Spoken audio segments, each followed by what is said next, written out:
Ohayo gozaimasu, konnichiwa, konbanwa, minasan. Selamat pagi, siang, malam. Kembali lagi bersama saya, Fajri Kun, di edisi kali ini podcast bersama Opiksan. Opiksan, kabarnya gimana? Alhamdulillah baik. Alhamdulillah. Nah, langsung saja kita tanya Opiksan tentang perjepangan. Nah, Opiksan, kenapa lu pengen pergi ke Jepang? Kenapa nggak kerjanya pengen di Indonesia gitu? Karena di Indonesia itu susah ya buat nyari kerja, sama di Jepang gajinya lebih gede gitu. Jadi alasannya itu eh, pengen kerja di Jepang karena gajinya itu lebih gede katanya. Nah, sejak kapan sih belajar bahasa Jepang? Udah dari tahun kemarin ya sebenarnya, cuman kehambat sama sakit kemarin itu. Jadi dilanjutnya baru tahun ini. Kalau tahun kemarin itu dari bulan apa? Tahun kemarin dari bulan Agustus, September, Oktober. 3 bulan berarti ya? Dua bulan sih sekarang, bukan 3 bulan, berarti bukan dari Agustus, September berarti. Dari September, Oktober berarti? Iya. September, Oktober, terus November, Desember sakit gitu. Ya, Setelah itu setelah itu kerja dulu. terus kembali lagi ke LPK bulan apa? Bulan Mei kalau nggak salah.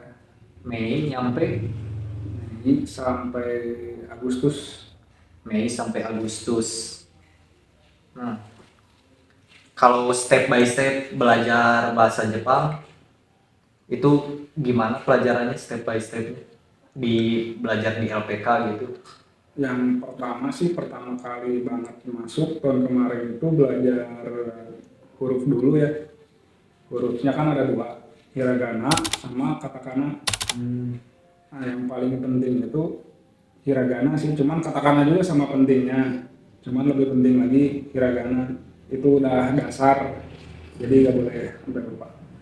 Nah, kalau misalkan udah tahu hiragana, terus katakana udah di luar kepala lah. Nah, langsung belajarnya gimana setelah itu?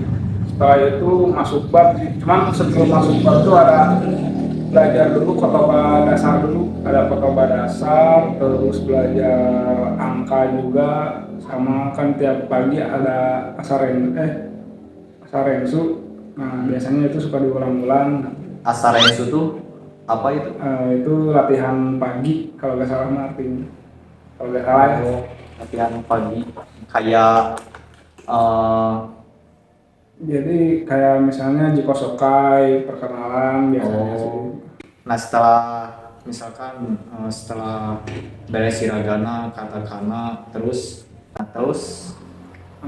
Terus ada berhitung juga, berhitung tiap orang. Misalnya dari 1 sampai 100, semuanya digilir. menggunakan bahasa Jepang. Gerakan bahasa Jepang. Terus masuk pelajarannya itu bab 1. Ya, dari bab 1 sampai bab 25. Kalau untuk yang 5. Cuman jadi tiap bab itu kita harus ngapalin dulu kotoba tiap bab. Kalau kita belum hafal kotoba nggak boleh masuk bab. Kotoba itu Kotoba itu kosakata kosakata. bahasa Jepang. Jadi kalau misalkan bisa dibilang edisi satunya lah 25 bab gitu. Iya, edisi 1-nya 25 bab. Edisi 2-nya juga sama 25 bab, 26 sampai 50. Nah, apakah di Jepang ada tes bahasa kayak kalau misalkan bahasa Inggris kan ada TOEFL gitu kan? Kalau di Jepang itu ada nggak? Ada. Nah, kalau istilah dalam bahasa Jepangnya itu apa? Kalau di bahasa Inggris kan TOEFL. Kalau di Jepang itu ada JLPT, terus ada NATES, ada JIPES, terus ada JFT basic. Apakah lu udah punya sertifikat kayak yang barusan lu sebutin, kayak misalkan JFT, NATES atau JLPT, Alhamdulillah udah sertifikat sertifikat JFT. JFT. Nah, kalau misalkan ke Jepang, apakah harus punya sertifikat bahasa atau misalkan nggak punya sertifikat bahasa juga bisa berangkat ke Jepang? Bisa berangkat ke Jepang, cuman mungkin programnya beda. Programnya kalau nggak ada sertifikat, kalau nggak salah magang programnya. Cuman terkhusus yang saya ambil, kan saya magangnya di Toyota nanti, itu wajib minimal JFT basic. Nah, kalau misalkan JFT, NATES sama JLPT itu kan itu sama-sama sertifikat bahasa Jepang. Nah, kalau misalkan JLPT itu apa, NATES itu apa, JFT itu apa yang ngebedainnya gitu? Kalau yang saya tahu ya, JLPT itu udah tingkat paling atas ya buat ujian bahasa itu. Terus disusul di bawahnya ada JTES, ada NATES, yang paling dasarnya ada JFT basic. Nah, kalau JFT basic itu biasanya untuk bahasa sehari-hari banyak, jadi kebilangnya paling mudah. Nah, kalau misalkan kan itu ada tesnya ya, tesnya itu kayak gimana sih? Kalau misalkan TOEFL itu kan tes tulis ya kalau nggak salah. Nah, kalau misalkan tes JTES, JFT kayak gitu, itu apakah yang JFT aja lah yang lu kemarin ujian itu tesnya tes tulis atau kayak lewat internet gitu? Kalau internet sih nggak tahu ya, cuman pastinya pakai komputer. Nggak ada yang tertulis, semuanya pilihan ganda. Kalau JFT itu lewat itu ya apa? Lewat komputer gitu. Ya. Nah, kalau step by stepnya lulus JFT itu gimana ala Opiksa? Ala lu? Kalau yang pertama sih berusaha pasti ya. Usaha mah ya harus rajin, harus lah. Karena belajar di LPK aja nggak cukup. Semuanya balik lagi kita harus, jadi percuma kalau udah belajar di LPK terus beres belajar terus nggak belajar lagi, nggak diulang lagi, atau kita nggak ada belajar mandiri lagi, semuanya percuma. Jadi intinya harus rajin, jangan males, terus maksain mungkin ya. Ya, dibilang maksain ya, itu bentuk usaha. Terus yang nggak boleh lupa itu berdoa sama ibadah, itu yang nggak boleh lupa. Pagi kan belajar di LPK itu dari jam 8 lah, nyampe jam 12 mungkin ya. Ya. Nah, setelah jam 12 itu apakah Opik belajar lagi atau gimana? Yang pasti sih sholat zuhur dulu ya. Itu yang Utamanya sholat lah, jangan kaliwat. Ayah yang berkah mah. Yang pertama sholat, terus istirahat lah, makan dulu. Terus abis makan mungkin setengah jam atau sejam ngulang-ngulang aja yang udah dipelajari. Terus habis itu kalau kemarin sih saya mah biar efektif tidur siang. Ya mau ngantuk gak ngantuk tidurin aja, paksain gitu. Jadi biar fresh lagi. Nah nanti bangun-bangun kan asar. Nah, kalau udah asar kan nggak boleh tidur. Iya. Nah itu dipakai buat belajar. Sama kalau saya sih sama buat olahraga juga, misalnya apa, lari atau enggak push up, sit up. Nah, soalnya kan saya masuk Toyota itu dituntut fisiknya juga harus bagus. Kalau misalkan itu apa? Berarti step by stepnya itu ngulang-ngulang lagi yang udah dipelajari di kelas gitu. Ya, ngulang-ngulang lagi, sama kitanya juga harus ada inisiatif juga, misalnya mempelajari bumpo atau enggak mempelajari eh, kotoba yang besok mau dipelajari beberapa. Jadi di kelas tuh jangan dipakai buat ngapalin lagi, udah hafal gitu. Jadi tinggal store aja ke sensei. Jadi lebih cepet. Nah, itu step by stepnya versi Opiksan. Kalau pengen ujian bahasa, kalau nggak lewat LPK itu bisa nggak? Bisa Linknya apa itu? langsung aja di search di Google, bisa. Itu di linknya ada, tinggal search aja GFT, terus diklik nanti di enter nanti muncul keluar biasanya paling atas sih. Kalau itu kemarin kan ujian GFT itu eh, isinya apa aja yang diujianinnya gitu.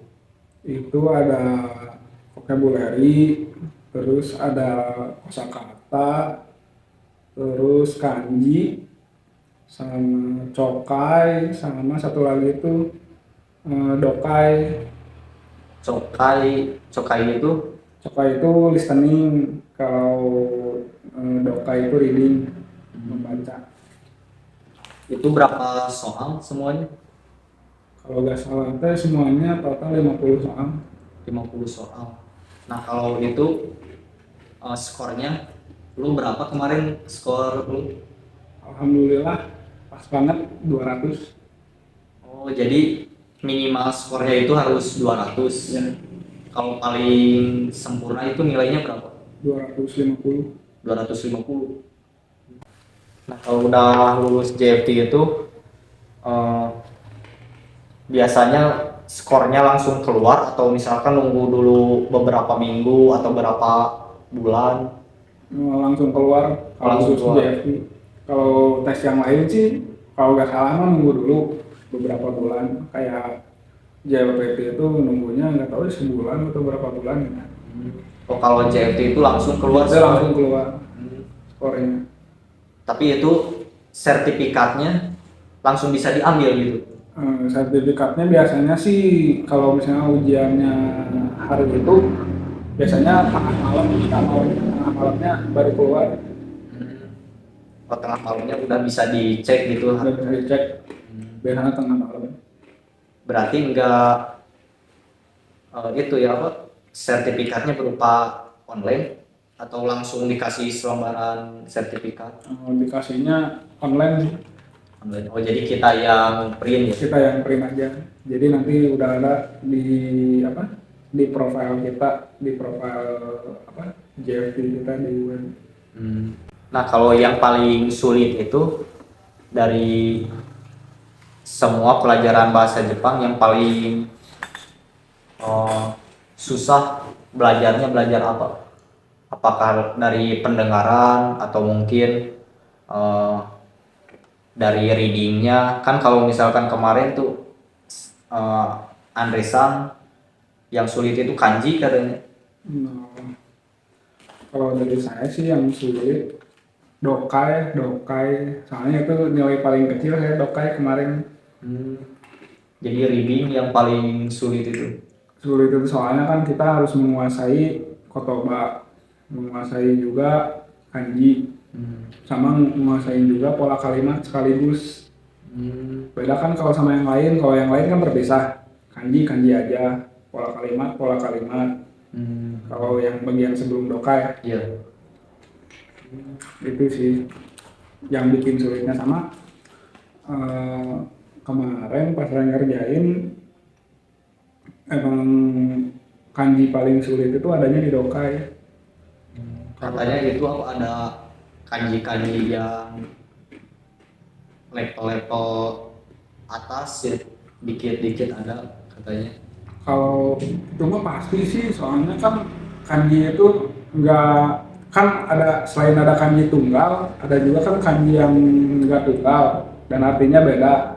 Pasti itu kalau di runut tunggalnya doang mah nyampur sama N1 atau enggak N2 juga pasti ada.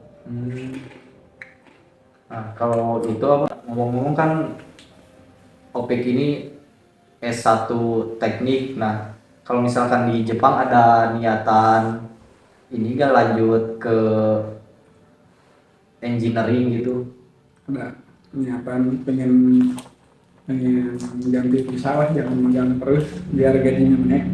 Soalnya kalau engineering itu katanya gajinya itu besar, ada kurang lebih berapa ya? 40 gitu ya. Kurang lebih lah 40 jutaan mungkin kita belum tahu sih. Iya katanya 40 jutaan. Nah, kalau misalkan udah di Jepang itu Opiksan itu mau lanjut ke ini apa? Engineering katanya kalau udah beres. Insya Allah. Hmm. Tapi itu gimana itunya aja prosesnya nanti ke sana mungkin ya. Berangkat dulu lah ke Jepang Jepang mah. Nah, setelah lumayan panjang lebar, kali ini cukup sekian mungkin podcast bersama Opiksan.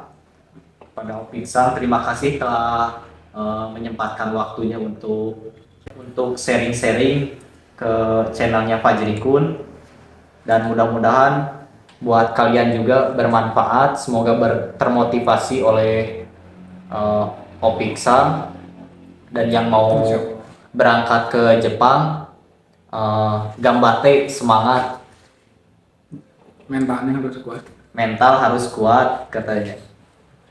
Terus asah terus kemampuan bahasa Jepangnya. Nah, mungkin sekian, saya Fajri Nurobi, dan ini Taufik Subiandani. kami berdua pamit undur diri dan sampai jumpa di video berikutnya. Ja. Ja, mata nih, bye bye.